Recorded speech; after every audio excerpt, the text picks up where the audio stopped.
2012 central London Ecuador embassy. पूरे London की police ने इस एम्बेसी को घेरे में ले रखा है। इस बिल्डिंग के आसपास करीबन 5 किलोमीटर के रेडियस में हर तरफ या तो ब्रिटिश पुलिस है या CIA और रशियन सीक्रेट सर्विस के लोग। ये सब सिर्फ एक आदमी की घात लगाए बैठे हैं। कोई इसको अरेस्ट करना चाहता है, कोई इसे मारना चाहता है और कोई इसे यहाँ से भगा कर ले जाना चाहता है। CIA के स्नाइपर्स एम्बेसी के दरवाजे पर टारगेट लॉक करके बैठे हैं, क्योंकि अमेरिका हर कीमत पर इस आदमी को या तो खत्म करना चाहता है या फिर इसे यहाँ से अमेरिका ले जाना चाहता है। कौन है ये आदमी जिसके पीछे दुनिया की 3 बड़ी सुपर पावर्स पड़ी हुई हैं? अमेरिका जैसा पावरफुल कंट्री सिर्फ एक इंसान से इतना खौफजदा क्यों है? ये कहानी है जूलियन असांज की।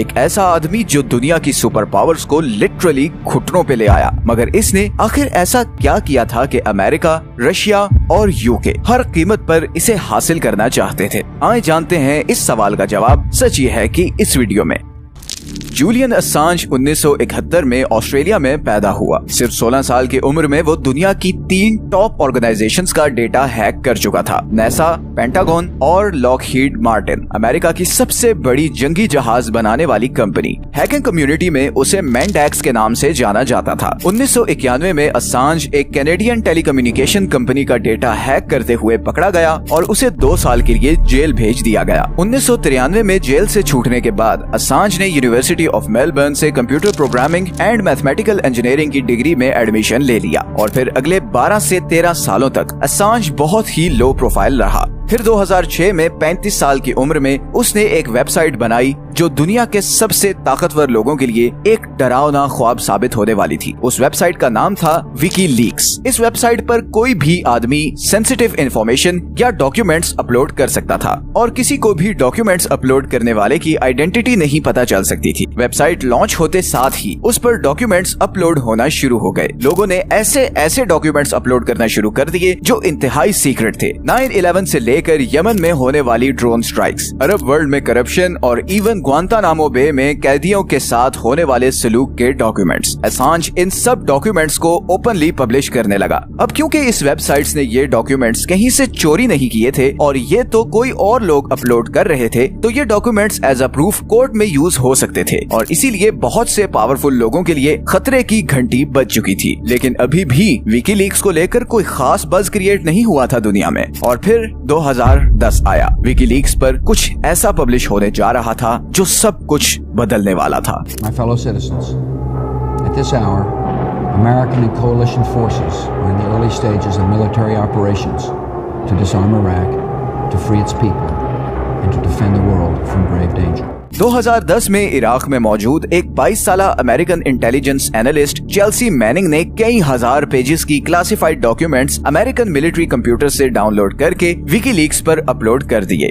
Blasting the release of over 90,000 US military records on the war in Afghanistan. WikiLeaks.org, a whistleblower website, has published what it says are nearly 92,000 official US documents of raw data on the deaths and casualties collected over the past 6 years. ये American history की सबसे बड़ी leaks थी। ये वो documents थे जिनमें ये लिखा हुआ था कि अमेरिका किसी भी कंट्री पर अटैक कैसे करता है, जियोपॉलिटिकल डिप्लोमेसी कैसे यूज करता है और उसकी इंटेलिजेंस एजेंसी कैसे काम करती है। इन लीक्स में उन रेड्स का भी जिक्र था जो अमेरिकन आर्मी इराकी फैमिलीज के घरों पर करती थी। इन लीक्स में जिक्र था उन हजारों इराकी फैमिलीज का जिन्हें अमेरिकन आर्मी ने सिर्फ शक की बुनियाद पर किडनैप किया या फिर जान से मार दिया। इन लीक्स में एक वीडियो भी थी, एक ऐसी वीडियो जो मैं यहाँ पर पूरी नहीं चला सकता वरना YouTube ये वीडियो रिमूव कर देगा। मैं इस वीडियो को सेंसर कर रहा हूँ मगर आप इसे ऑनलाइन सर्च कर सकते हैं। इस वीडियो में दिखाया गया है कि कैसे एक इराकी फैमिली को, जिसमें 3 बच्चे भी हैं, एक अमेरिकन हेलीकॉप्टर बेदर्दी से फायरिंग करके मार देता है।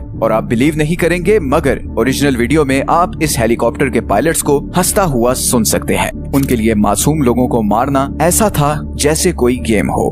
कुछ घंटों में ही ये वीडियो वायरल हो चुकी थी। हर online publication, article, news channel, हर जगह इसी का चर्चा था। मगर ये वीडियो तो समंदर में एक कतरे की तरह थी। क्लासिफाइड डेटा का एक ऐसा समंदर जिसमें अमेरिकन मिलिट्री के बहुत से कारनामे थे। अगले ही दिन विकीलीक्स पर कुछ और क्लासिफाइड डॉक्यूमेंट्स भी पब्लिश हुए, जिनमें ये लिखा हुआ था कि इराक वॉर के दौरान करीबन 15,000 मासूम लोगों को बिल्कुल ऐसे ही मारा गया। 15,000 लोग, अनबिलीवेबल। खैर, इन लीक्स का रिएक्शन तो आना था। पेंटागन आग बगोला हो चुका था। जूलियन असांज की वेबसाइट अब एक छोटी सी हैकिंग वेबसाइट नहीं थी, वो अब पूरी दुनिया का सेंटर ऑफ अटेंशन बन चुकी थी। अमेरिका ने विकीलीक्स को नेशनल सिक्योरिटी थ्रेट डिक्लेयर किया और चेल्सी मैनिंग को अरेस्ट कर लिया। जूलियन असांज के खिलाफ कोई एविडेंस तो था नहीं, उसने तो सिर्फ वो इन्फॉर्मेशन पब्लिश की थी, तो इसलिए उसके खिलाफ कोई एक्शन नहीं लिया जा सका। हाँ, पर विकीलीक्स के सारे बैंक अकाउंट सील कर दिए गए और इसका तोड़ करने के लिए विकीलीक्स बिटकॉइन पर मूव कर गई। लेकिन पेंटागन इतनी आसानी से असांज का पीछा नहीं छोड़ने वाला था। 2010 में ही इन लीक्स के कुछ ही महीने बाद असांज स्वीडन चला गया, बिकॉज उसे अंदाजा हो चुका था कि अब अमेरिका में रहना खतरे से खाली नहीं। असांज का ख्याल था कि स्वीडन एक स्कैंडिनेवियन कंट्री है, तो उसे वहाँ पर प्रोटेक्शन मिल जाएगी। मगर स्वीडन पहुँचने के 3 महीने बाद ही असांज के खिलाफ 2 स्वीडिश लड़कियों को सेक्सुअली हरास करने के इल्जाम में एक अरेस्ट वारंट इशू हो गया। असांज ये वारंट इशू होने से